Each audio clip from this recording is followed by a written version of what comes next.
Espace TV, le 22h.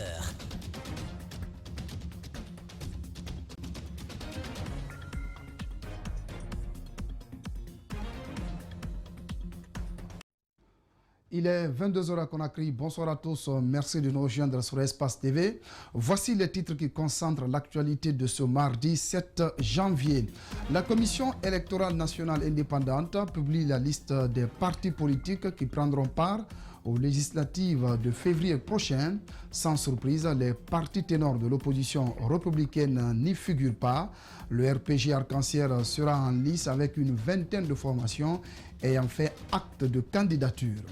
Violence survenue à Cancan, c'est l'indignation à tous les niveaux. Les victimes parlent d'injustice et invitent les autorités à prendre leurs responsabilités. Le substitut du procureur promet de faire la lumière sur ces violences et leurs commanditaires. Au sommaire également, c'est un fait qui ne passe pas inaperçu. Les variétés d'eau minérale sur le marché guinéen, un phénomène qui inquiète les consommateurs. Le ministère du Commerce peine à contrôler la floraison des eaux minérales sur le marché. Pourquoi ce laxisme de la part des autorités? Les citoyens ont-ils le droit de s'en inquiéter? Reportage à suivre avec Djibril Ba.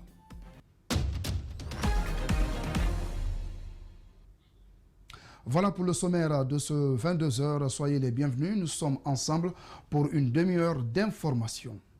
On sait désormais les partis politiques qui prendront part aux législatives de février prochain. La Commission électorale nationale indépendante a publié ce mardi la liste des partis candidats.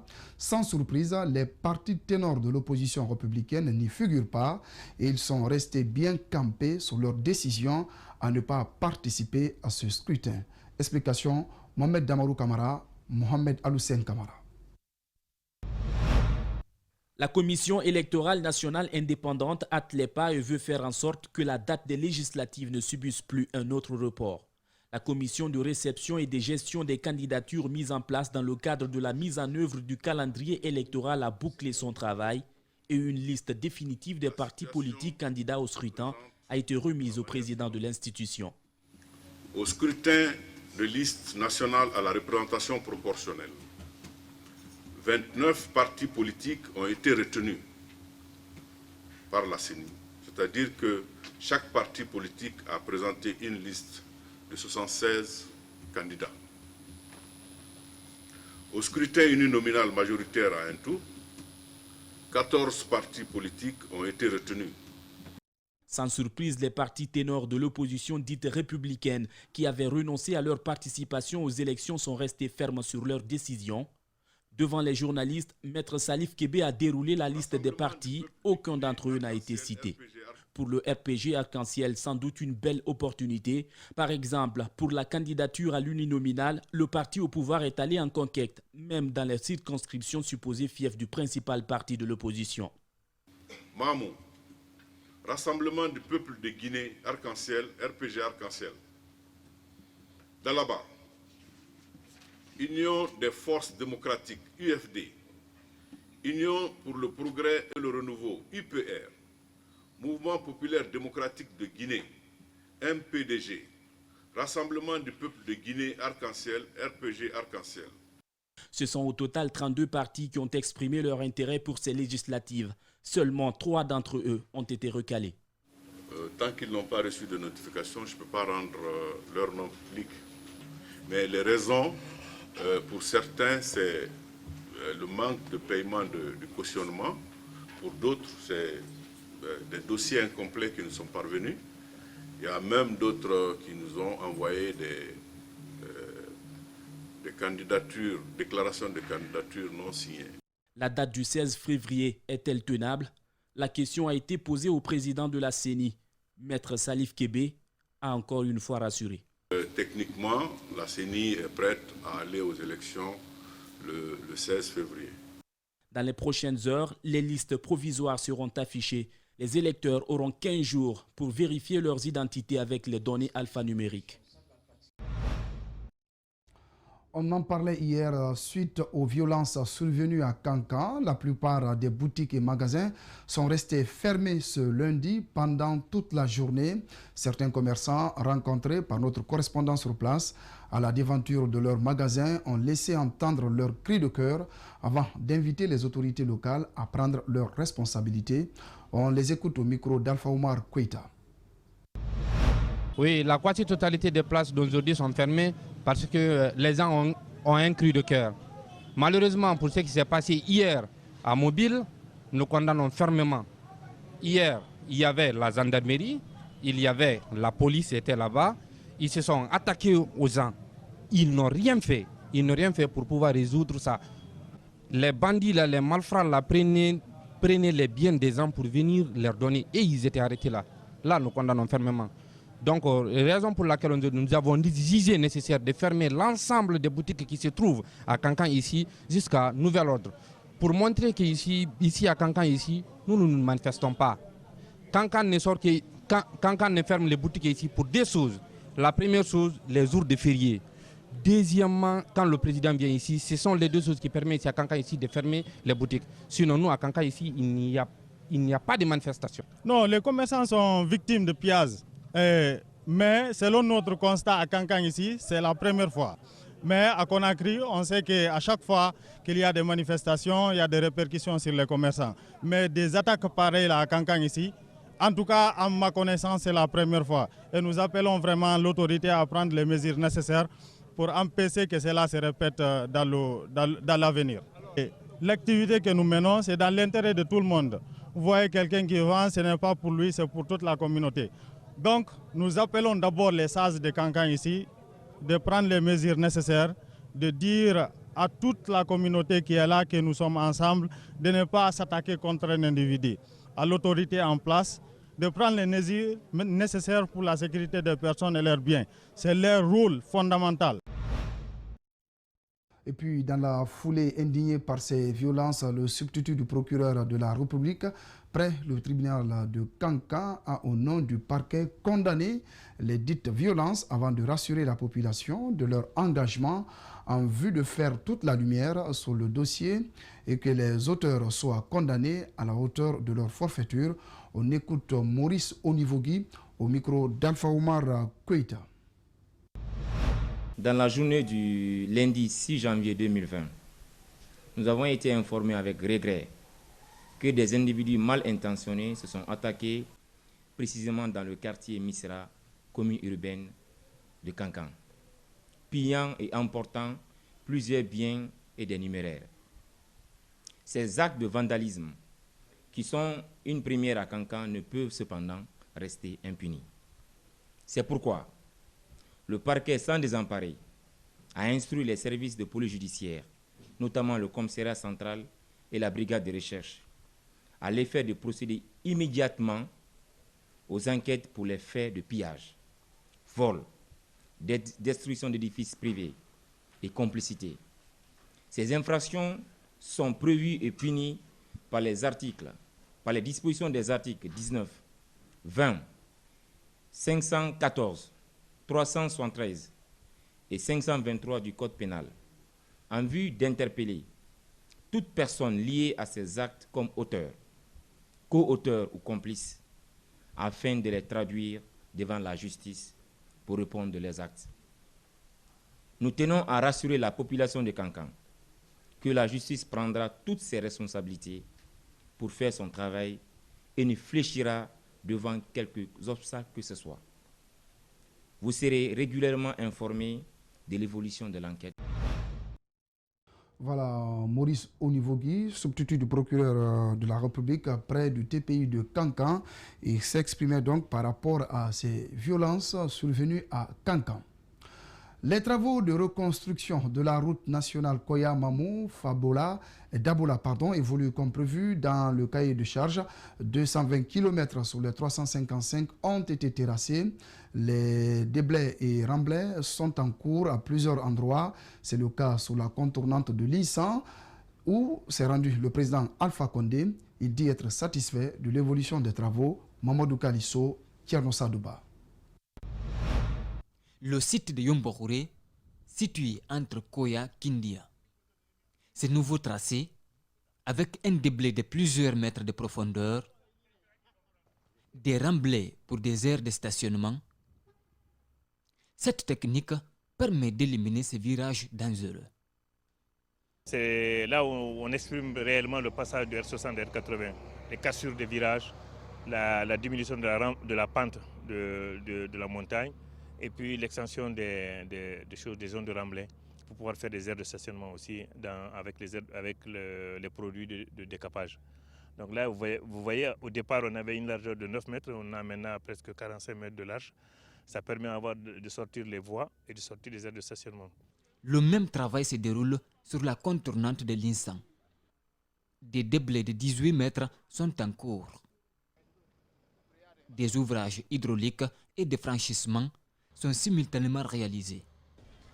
Ce lundi, le chef de l'État s'est rendu sur les lieux. Vous savez, la route là était très dangereuse avant, il y avait beaucoup de tournants et beaucoup d'accidents. Donc il fallait la reconstruire totalement, ce qui les a amenés à casser même une montagne pour que les routes soient beaucoup plus rectilignes et que ça soit moins mortel et plus facile à circuler, beaucoup plus large. Donc j'espère qu'après les travaux, les gens pourront circuler librement et il y aura beaucoup moins d'accidents. Donc je félicite l'entreprise et le ministre pour ce très bon travail. Ces nouveaux tracés ont des rôles précis. Éliminer les courbes et pentes dangereuses, mais aussi raccourcir la route. Ils ont permis ainsi de réduire de 15 km le tronçon Koya-Mamoun-Daboula. Comme vous le constatez, la République est en chantier et nous souhaitons que cet élan national qui est engagé, que nous puissions préserver cet élan national pour l'intérêt de tous les Guinéens. En tout cas, le chef de l'État, le professeur Alpha Condé, est en train de monter à la face du monde entier et pour la communauté nationale, le travail gigantesque qui est en train d'être fait. Pour développer un pays, il faut les grands travaux et c'est les grands travaux que nous avons lancés. L'entreprise a attaqué le projet sur 5 fronts. Sur les 355 km, le terrassement est fait sur 220 km, soit plus de 60%. Comme annoncé au sommaire, c'est un fait qui ne passe pas inaperçu. Les variétés d'eau disponibles sur le marché guinéen, un phénomène qui inquiète bon nombre de consommateurs. Pour l'instant, l'on ne peut pas avoir un chiffre exact des boissons en vente. En tout cas, c'est ce qui a annoncé le ministre du Commerce en conférence de presse la semaine dernière. Pourquoi ce laxisme de la part des autorités? Les citoyens ont-ils le droit de s'inquiéter? Élément de réponse dans ce reportage signé Djibril Ba et Ibrahima Souri 5 Souma. Aujourd'hui, tout le monde a des forages. Chacun fait ce qu'il veut. Même si la réglementation est là, personne ne la respecte. Cette déclaration du ministre Boubacar a impressionné plus d'un. Il va jusqu'à dire devant les hommes des médias qu'il ne maîtrise pas le nombre de variétés d'eau qui existent à Conakry. En province, il dit ceci. La zone de Sigiri seulement, vous avez près de 340 variétés d'eau. Sur Kankan, 257. Sur Conakry, je n'en sais absolument rien. À quand il faut rétablir l'ordre, monsieur le ministre? Les consommateurs incrédules ne savent à quel sein se vouer. Les forages pullulent de partout. De nombreuses concertations des services chargés de la réglementation n'ont jusqu'à ce jour pu aboutir à des conclusions rassurantes. Une réunion de concertation avait été convoquée pour tous les départements impliqués dans le contrôle de cette eau. Bon, la première réunion a eu lieu au ministère du Commerce. La deuxième réunion... Dans ces différentes variétés d'eau, il y a des non-dits.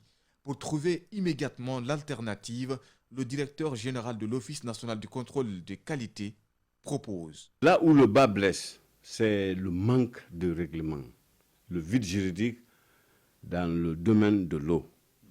Le vide juridique là, ça doit être spécifié. Qui doit faire quoi? L'hydraulique est dans ça, l'environnement est dans ça, et l'industrie. C'est une denrée indispensable pour l'être humain, mais en Guinée, elle risque d'être source de maladies pour les populations. Dire que la Guinée est le château d'eau de l'Afrique occidentale n'est qu'une formule qui existe que dans les livres. Dans l'actualité encore, sur une initiative présidentielle, le ministère du Commerce signe un contrat de formation avec le CELA pour 1 an. 45 cadres du département vont suivre des cours pour rehausser leur niveau dans la langue anglaise. Des exigences de résultats sont mises sur la table et la nécessité de maîtriser l'anglais brandi. Mamadou Sadio Baldé, Yacouba Traoré ont suivi le début de cette formation. Voici le compte-rendu. Le département du commerce veut former ses cadres pour maîtriser au moins 2 langues internationales.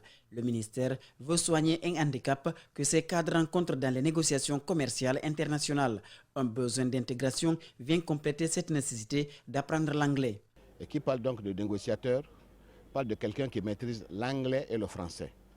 Et comme la Guinée est un pays qui est entouré par 6 pays, du point de vue intégration, il est normal que les Guinéens, à partir du ministère du Commerce, puissent parler anglais à l'image du ministère des Affaires étrangères pour pouvoir négocier en Sierra Leone, au Libéria et en Gambie.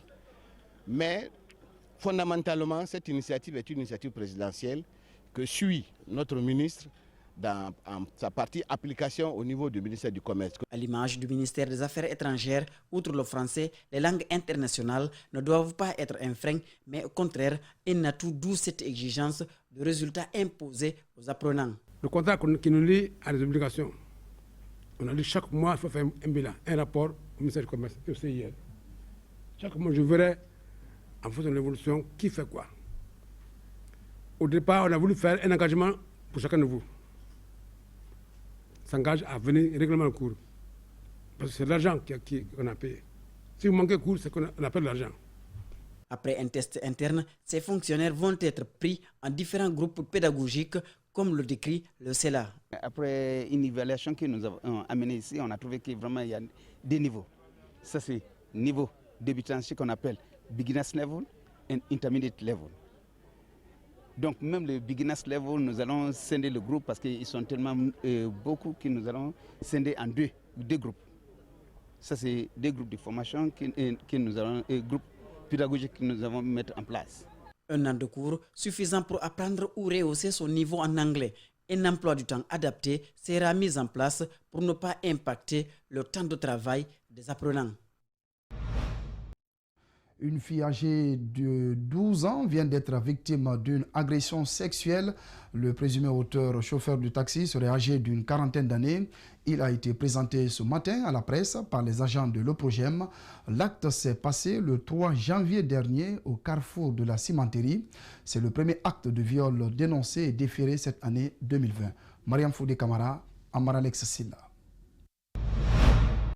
C'est le tout premier cas de viol dénoncé au compte de l'année 2020. Une fillette de 12 ans a été abusée au carrefour de la cimenterie le 3 janvier dernier. À l'arme, la victime nous explique que son bourreau l'a plusieurs fois menacée de mort après avoir commis sa forfaiture. C'est le voisinage qui a alerté la famille de la victime qui a saisi l'Oprogem. Le présumé auteur, qui reconnaît avoir pris la fille 2 fois dans son taxi, ne nie pas les faits. Il nous a vus avec une petite fille au carrefour cimenterie. Mais bon, moi je suis taximètre, donc je suis garé dans un lieu là où on prend les passagers. Maintenant, bon, elle est venue, elle dit, bon, chauffeur, tu peux m'envoyer au marché Bailobaya. Je vais au marché Bailobaya. Je dis, d'accord. Maintenant, on est partis ensemble. J'ai déposé celle-là au marché là-bas. Maintenant, moi, je fais descendre les bagages maintenant au Bailobaya. Je me suis retourné. Maintenant, lorsque je suis venu au carrefour, maintenant, j'ai eu les problèmes là, au carrefour là-bas maintenant. L'Office de protection du genre de l'enfance et des mœurs, dans sa mission de lutte contre le phénomène, a été saisi par la famille de la victime, ce qui a permis aux agents d'arrêter le présumé. Selon ses déclarations, il a connu la fille étant vendeuse d'eau dans le quartier, et là où lui il fréquentait comme garage, c'est là-bas où il a fait la connaissance de la petite. Et c'est depuis ça, depuis belle lurette au moins, lui reconnaît avoir entretenu au moins 3 fois des relations. À chaque moment qu'il a eu de faire ses sales besoins, il vient intercepter la fille. effectivement, la mère sénégale a confirmé que la petite n'avait même plus sa virginité. Le présumé a été déféré ce mardi même au tribunal de Dubreka où il devrait être jugé très prochainement. Direction l'intérieur du pays, la mairie de Boké a présenté ce mardi aux populations de la commune urbaine les 8 milliards de francs guinéens offerts par le chef de l'État dans le cadre du Fonds de développement économique et local FODEL. La rencontre a connu la présence des représentants des 15 quartiers et toutes les couches sociales de la commune. Suivez. Le maire de Boké, entouré de ses conseillers communaux, était face à la population de la commune urbaine de Boké pour présenter et expliquer la clé de répartition de ce montant qui s'élève à 8 milliards 952 millions 737 569 francs guinéens. J'ai reçu un fonds pour un montant de 8 milliards 952 millions. Ces fonds se répartis en pourcentage pour les jeunes, pour les femmes et des jeunes entrepreneurs, des artisans, des ouvriers. Il faut qu'on renforce leur capacité. Il y a aussi une part qui va revenir aussi, c'est-à-dire un renforcement des capacités des élus et le conseil local de la jeunesse. Si l'obtention de ce fonds de développement local suscite beaucoup d'engouement chez les populations, son utilisation soulève déjà des inquiétudes. C'est pourquoi le maire de la commune urbaine promet de s'impliquer activement pour que des projets fiables soient réalisés. Personnellement, ils me rendront compte, il ne serait pas un maire dans un bureau. Ici, un maire de chantier, sur le pour faire ces projets. Pour ces projets-là, on n'aura pas besoin de chèques dedans. Nous voulons laisser une trace pour Boké. Et ce n'est pas seulement construit, que ce soit pérenne, que ce soit économique. Ça, je vais m'impliquer dedans. Je le ferai et je confie au conseil communal dont il y a la chance de diriger aujourd'hui. Le nouveau préfet de Boké s'est félicité des multiples efforts du conseil communal de Boké. Il invite les citoyens de cette ville minière à prendre leur destin en main, mais aussi à reconnaître les actions du chef de l'État en faveur de la population guinéenne. D'abord, je félicite le conseil communal de Boké. Il est rare de voir un conseil aussi transparent que le conseil communal de Boké. Je les apprécie pour les efforts déjà fournis et ce qui est à fournir. Le seul conseil que j'ai à faire aux populations de Boké, c'est de se mettre au travail et de reconnaître les acquis du président de la République, le président Alpha Condé. Parce que ce que Boké a eu cette année n'a jamais eu ça. Et que ces fonds-là soient utilisés à bon escient. Les différents projets vont être soumis au programme de développement local pour leur mise en application. Restons encore à Boké où la société minière SMB Winning paye plus de 6 milliards pour le développement pacifique du 4e trimestre et annuel 2019. La cérémonie a regroupé ce samedi les employés des différents départements et les autorités du consortium à la base vie de Kaboy. Ouminatou Sidibé, Salifouli Fossissé. C'est dans une ambiance de convivialité que la société SMB Winning a procédé à la remise officielle du prix de développement pacifique aux différents départements de son entreprise, dont le coût s'élève à 6 milliards 800 000 francs guinéens. Wang, directeur adjoint de la mine du consortium, exprime la volonté de la société. Pour l'année 2020, on espère qu'avec les efforts de tous les employés, tout d'abord de garantir notre objectif de production des mines et ensuite de préparer, de commencer le projet de rail Sandou-Dabilon. Et puis troisième, c'est de commencer à préparer pour le projet. Et nous espérons qu'en 2020, notre entreprise pouvons ensemble avancer avec la Guinée. Jacqueline Béavogui, l'une des bénéficiaires, a d'abord salué la reconnaissance de la société envers elle et les autres employés, mais aussi elle lance un message aux différents travailleurs à la retenue dans le travail. Le message dont j'ai pour les différents employés, c'est le courage. Le point focal d'abord, c'est être reconnaissant envers la société pour tout ce qu'ils ont eu à faire pour nous et avoir le courage de finir ce que nous avons commencé. Ce prix est un confort moral et social pour le progrès de l'entreprise, indique Sissoko Amadou. Il souhaite sa pérennisation. Vraiment, je suis très content de la remise de ce prix. Et le PDG nous a promis ce prix depuis avril 2017.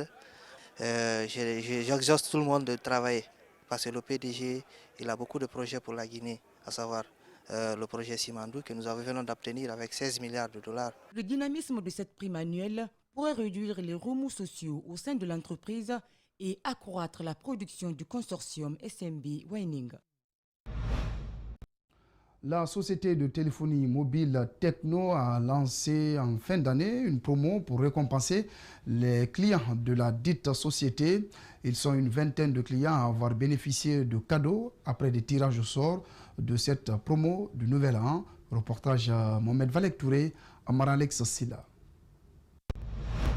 C'est une promo de Nouvel An que vient de lancer la société de téléphonie Tecno pour récompenser ses heureux clients en cette fête de fin d'année. Ces cadeaux sont composés de postes téléviseurs, réfrigérateurs et téléphones portables. Il suffit d'acheter la marque Tecno pour être tiré au sort. Je remercie beaucoup à Tecno. Les autres clients n'ont qu'à s'en prendre le courage pour gagner encore. Je vais d'abord commencer à saluer, n'est-ce pas, la marque Tecno, n'est-ce pas, qui ont lancé une campagne de promo de téléphones Smart 4. Il y a tant de choses ici, il y a des climatiseurs ici, ventilateurs et autres. Donc je ne fais que les remercier et les encourager, n'est-ce pas, de continuer sur ce genre de choses-là. Axé sur la fourniture de smartphones de pointe, hautement performants, dotés de dernières technologies et à des prix attractifs, la société Tecno est parvenue aujourd'hui à rendre ses smartphones extrêmement populaires grâce à leur rapport qualité-prix exceptionnel. Ces heureux gagnants sont satisfaits d'avoir raflé ces prix.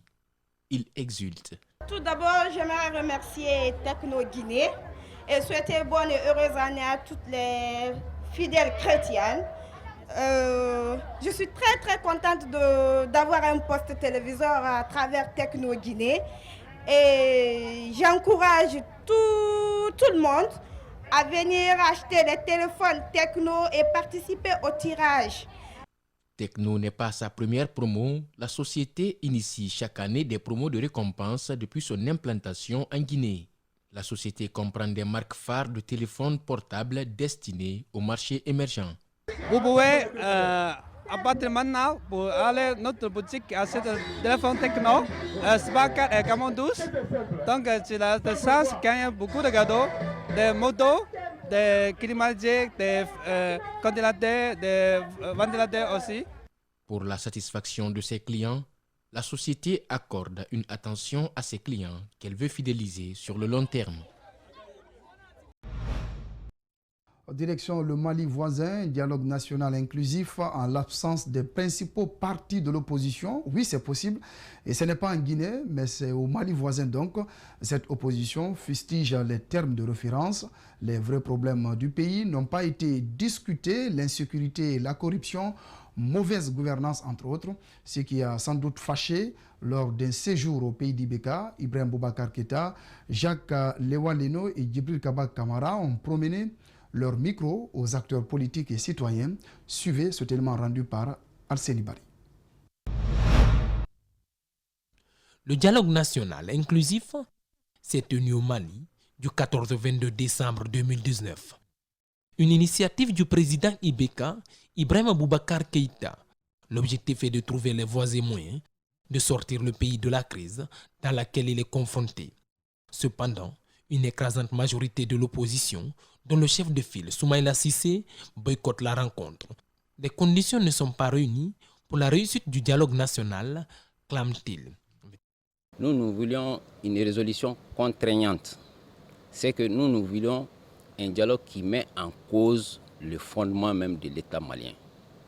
Nous nous sommes dit que c'était l'occasion rêvée pour rebâtir les fondements de notre nation. Parce qu'il y a beaucoup de choses qui sont dénoncées en bas, que personne n'ose dire en haut. C'était comme la corruption, par exemple. Parce que quand vous voyez le problème même de nos pays, du Mali en général, c'est la gouvernance. C'est la mauvaise gouvernance. Donc nous, on s'était dit que c'était le lieu de mettre même ça en cause. De mettre des systèmes qui peuvent nous permettre de mettre une bonne gouvernance. À Bamako, certains citoyens tirent le diable par la queue. La pauvreté règne, les petits métiers connaissent des difficultés. Ce dialogue national qui s'est voulu inclusif ne l'a pas été. On a parlé d'un côté et de l'autre côté on a oublié ça. Par exemple les pauvres. Il fallait descendre dans le riz, hein, faire convaincre la population d'abord. Ils n'ont pas fait ça, ils ont fait ça. Même l'invitation, ça ne vaut pas le coup. Il fallait laisser les gens rentrer librement, dire ce qu'ils ont dans leur tête. C'est ça qui a manqué vraiment beaucoup. Désarmer les milices et les groupes terroristes, réconcilier les populations du Nord, promouvoir le dialogue avec l'Azawad, créer des projets viables et fiables, ce sont sans doute des chantiers auxquels l'État malien... Restons toujours au Mali. Après 2019, l'école malienne est de nouveau à la croisée des chemins. Les principaux syndicats du système éducatif ont entamé une série de luttes à travers l'arrêt des cours pour l'amélioration de leurs conditions de vie et de travail. Cette situation risque de menacer l'année scolaire 2019-2020. Pour plus de précisions, suivant ce reportage de Brahima Sobouba, notre correspondant à Bamako. La mise en œuvre du programme scolaire de 2019-2020 risque de connaître des perturbations. Les syndicats de l'éducation observent une grève au niveau de tous les ordres d'enseignement au Mali. Ce mouvement de grève en cours pourrait se poursuivre jusqu'au 10 janvier si le gouvernement ne réagit pas. Alors dire que à la question est-ce que l'année scolaire 2019-2020 est menacée, on peut dire oui. Oui, puisque déjà aujourd'hui, l'ensemble des enseignants de l'école publique du Mali, du jardin d'enfants, jusqu'au niveau secondaire, qu'il soit de l'enseignement technique, l'enseignement secondaire général, l'enseignement normal, est en grève. Les enseignants réclament le respect de certains textes violés dans l'application du statut particulier adopté en 2018. Le Mali est une république et une république fonctionne avec les lois. C'est-à-dire, depuis 2018, le personnel enseignant du Mali a obtenu une loi, la loi numéro 007-2018, portant statut du personnel enseignant, du fondamental, du préscolaire, du secondaire. Dans cette loi, il est dit que toute augmentation sur le statut général en termes de rémunération s'applique de plein droit au personnel enseignant.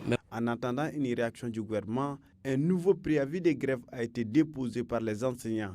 Dans ce préavis, ils envisagent un arrêt de travail de 14 jours à partir du 21 janvier. Le 2 janvier 2020, nous avons déposé un nouveau préavis de 14 jours qui commence normalement le 21 janvier jusqu'au 7 février. C'est une grève de 3 séquences. 12 syndicats de l'éducation sont dans cette lutte pour l'amélioration de leurs conditions de vie et de travail.